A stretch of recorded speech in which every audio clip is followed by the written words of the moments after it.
The morning my father died, I was in the middle of closing our biggest acquisition deal of the year. My phone buzzed twice during the meeting, calls from my brother Michael that I silently declined, too focused on the negotiations to step away. It wasn't unusual for him to call multiple times when he wanted something. Patience had never been his strong suit. The third call came from St. Mary's Hospital. By then, it was too late. Ms. Alexandra Chen. The nurse's voice was gentle but clinical. I'm calling about your father, James Chen. There was a massive heart attack. We did everything we could, but the rest of her words faded into a dull roar as my world tilted sideways. My father, the titan of Chen Industries, the man who seemed invincible even at 68, was gone. Just like that, in the middle of a regular Tuesday, while I was arguing about profit margins and market projections. I don't remember leaving the meeting or driving to the hospital. The next clear memory I have is standing in the hallway outside the cardiac unit, staring at my brother Michael's back as he spoke in hushed tones with our father's personal physician, Dr. Harrison. Even from behind, I could read the tension in Michael's shoulders, the way his hands kept clenching and unclenching at his sides. Ally. He turned at the sound of my heels on the linoleum, his face a mask of grief and something else I couldn't quite read. Where were you? I called twice. I was in the Miller acquisition meeting, I said, my voice sounding strange and distant to my own ears. I didn't know it was about Dad. Of course you were working, he scoffed, that familiar note of derision creeping into his tone. Always the perfect corporate princess, aren't you? Too busy to even answer your phone when your father is dying. The words hit like a physical blow. But I was too numb to argue. Michael had always been like this, quick to anger, quick to blame, especially when it came to me. As the older sibling and only son, he'd grown up expecting to inherit everything, to be our father's natural successor. Instead, Dad had made us co-CEOs 3 years ago, splitting the leadership of Chen Industries between us. Michael never forgave either of us for that decision. The next few days passed in a blur of funeral arrangements, press releases, and endless meetings with the board of directors. Chen Industries was a publicly traded company now, but the Chen family still held controlling interest. With Dad gone, questions about succession and leadership needed to be addressed quickly to maintain market stability. I threw myself into the work, finding comfort in spreadsheets and policy documents while Michael handled the more public aspects of our father's passing. He'd always been better at that part anyway. The handshakes, the sympathetic smiles, the quiet assertions that Chen Industries would remain strong and stable through this transition. It wasn't until a week after the funeral that I finally made it to Dad's house. I needed to start going through his personal effects, deciding what to keep and what to donate. The housekeeper, Mrs. Zhang, let me in with red-rimmed eyes. Mr. Michael was here yesterday, she told me, wringing her hands in her apron. He took some papers from your father's study, said it was important company business.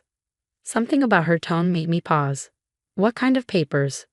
I'm not sure, Miss Alexandra. He spent several hours in there, going through the filing cabinets. He seemed agitated. The study was Dad's sanctuary, a wood-paneled room that smelled of leather and his favorite cigars. I'd spent countless hours here as a child, sitting cross-legged on the floor while he worked at his massive mahogany desk, occasionally asking me questions about my day or helping me with my math homework. Now, standing in the doorway, I could see signs of Michael's searching. Cabinet drawers slightly ajar, papers not quite aligned, books askew on their shelves. Whatever he'd been looking for, he hadn't been careful about covering his tracks. I was about to leave when something caught my eye. A single sheet of paper that had slipped behind the desk, probably knocked loose during Michael's search. When I retrieved it, my heart nearly stopped. It was a letter from Zhang and Associates Family Law, dated 15 years ago. The first line made my blood run cold. Dear Mr. Chen, regarding your inquiry about the adoption records for Alexandra. I read the letter 3 times, my hands shaking more with each pass. This had to be some kind of mistake. I wasn't adopted. I was James Chen's daughter. Everyone always said I had his eyes, his smile, his drive for excellence. This couldn't be real. But there it was in black and white, discussing legal procedures and sealed records. And Michael had found it.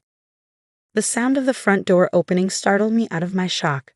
Heavy footsteps in the hallway, Michael's distinctive stride. I quickly folded the letter and slipped it into my pocket, my mind racing. What are you doing here? He appeared in the doorway, his tone accusatory. "The same thing you were doing yesterday," I replied, fighting to keep my voice steady. "Going through Dad's things. Mrs. John mentioned you were looking for some papers?" Something flickered across his face. Triumph? Before he smoothed his expression. "Just some old company documents. Nothing important." But I knew my brother. The slight upturn at the corner of his mouth, the way he couldn't quite meet my eyes. He was lying, and now I knew why. "The board meeting is tomorrow," he continued, casually leaning against the doorframe. "You'll be there, of course." "Of course," I said, already dreading what he might be planning. Wouldn't miss it. That night, I barely slept. The letter burned a hole in my bedside drawer as I tossed and turned, remembering 1,000 little moments from my childhood. The way Mom sometimes got quiet when people commented on how much I looked like Dad. The strange tension that would occasionally pass between my parents during conversations about family heritage. Mom had passed away 5 years ago after a long battle with cancer.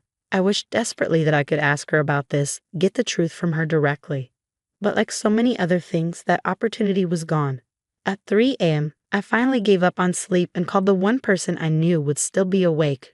Dr. Sarah Martinez, my best friend since college and now one of the city's top genetic researchers. "I need a favor," I said as soon as she picked up, "and I need it done before 9 a.m. The board meeting was scheduled for 10 a.m. sharp.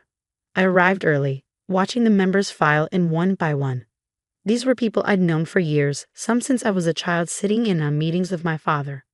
They nodded respectfully as they passed, offering quiet condolences. Michael arrived last, striding in with a thick manila envelope under his arm. He didn't look surprised to see me. If anything, his smile grew wider.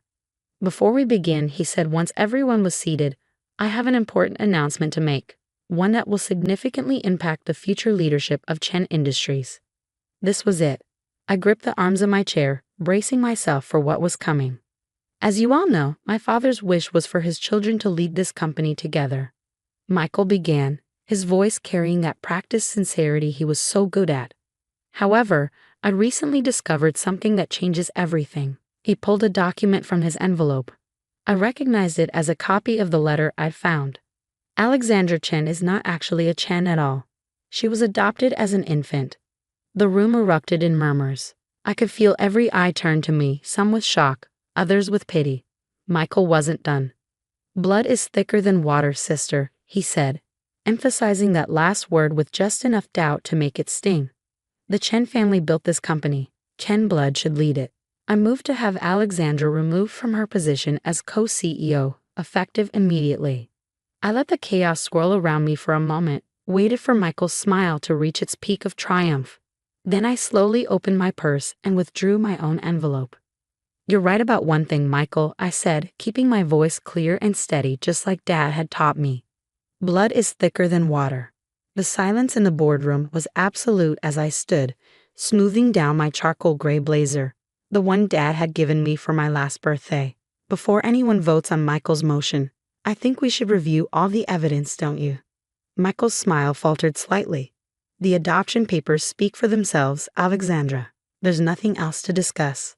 "Actually," I said, pulling out the first document from my envelope, "there's quite a bit to discuss, starting with these DNA test results completed just this morning." The color drained from Michael's face as I handed copies to each board member. "As you can see, I had my DNA compared to samples from both our father and our mother, which were stored at St. Mary's Hospital. The results are quite interesting." I turned to face my brother directly. "I am, without any doubt, James Chen's biological daughter. In fact, I share more genetic markers with him than you do, Michael.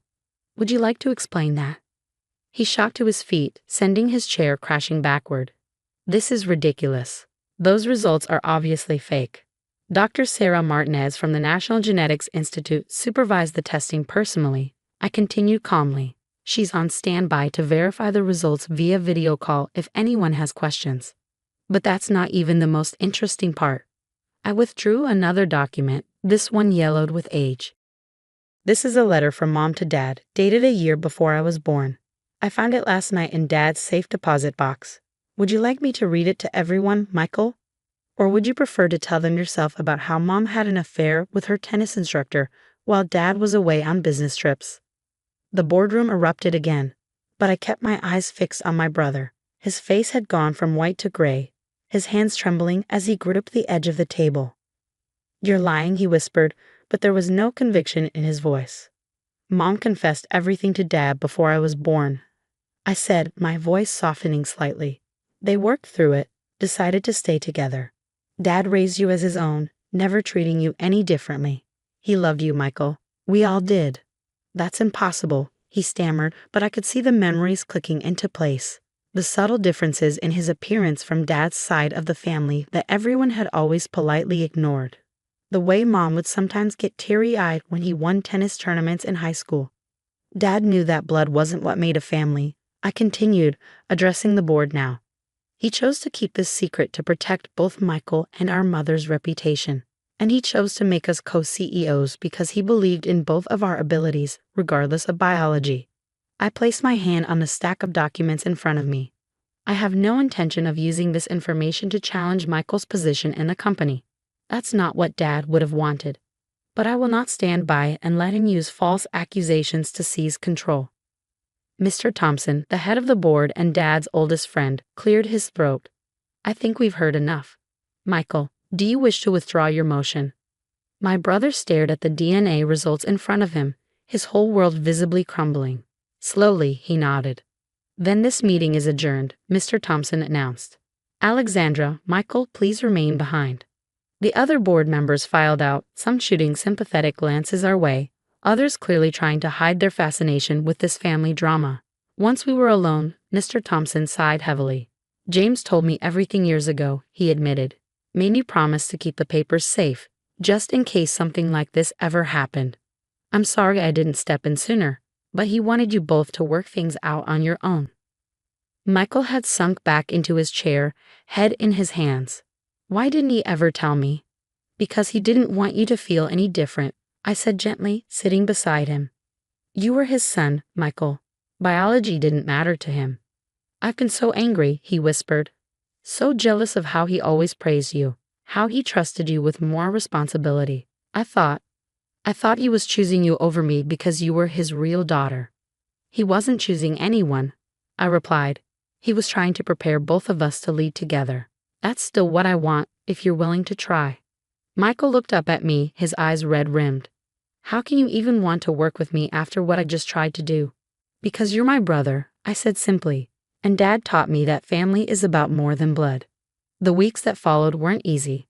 Michael took a leave of absence to process everything, spending time with a therapist to work through his feelings of betrayal and identity crisis. I handled the day-to-day operations of Chen Industries alone, just as Dad had prepared me to do. Both of us. I squeezed back, remembering all the moments that had led us here, the fights, the jealousy, the secrets, and finally, the truth that had set us all free. "Yes," I replied, watching the sunset paint the garden in shades of gold. He would. 3 months later, Michael returned. He was different, humbler, more thoughtful. We had long conversations about our childhood, our parents, and the future of the company. Slowly, we began to rebuild not just our professional relationship, but our personal one as well. A year after Dad's death, we finally held the memorial service he had requested in his will, standing in his favorite garden at the Chen estate. Michael and I together unveiled a bronze plaque that would mark the entrance to the new James Chen Innovation Center at the company headquarters. The inscription read, "Family is not defined by blood, but by love, trust, and the legacy we choose to build together." As we stood there, shoulder to shoulder, I felt Dad's presence more strongly than ever. He had known this moment would come, had prepared for it, planned for it, even from beyond the grave. His final lesson to both of us wasn't about business strategy or market dynamics. It was about the true meaning of family. Michael squeezed my hand. "He would be proud of us," he said softly. That evening, as I sat in Dad's study, now my study, I found myself opening his old leather journal. On the last page, in his precise handwriting, was a message I'd discovered shortly after the board meeting. "My dearest Alexandra and Michael, by the time you read this, the truth will have come out. I've watched you both struggle with your place in this family and this company, each believing the other was somehow more deserving. But you were both wrong. A family isn't built on DNA. It's built on love, on choices, on the thousand little moments that bind us together. Just as a company isn't built on titles or ownership percentages, but on vision, dedication, and trust. I chose to keep Michael's paternity a secret, not to deceive, but to protect. And I chose to make you co-CEOs not because of or in spite of biology, but because together, you are stronger than either of you are alone. Michael has your mother's passion, her ability to connect with people, her drive to prove herself. Alexandra, you have my analytical mind, my patience, my ability to see the longer game. Together, you are everything I could have hoped for in my successors. Remember this, the strongest bridges are built not with a single beam, but with many, working in harmony to support each other. Take care of each other, take care of our legacy, and know that I am proud of you both, my children, in every way that matters. All my love, Dad. I closed the journal, running my fingers over the worn leather cover. Outside my window, I could see the lights of the city sparkling like stars, the Chen Industries Tower standing tall among them. Tomorrow, Michael and I would begin planning the company's next expansion, working together as true partners for the first time. Dad was right. The strongest bridges are built with many beams. And sometimes, the bridges we need to build most are the ones that span the distances between our hearts.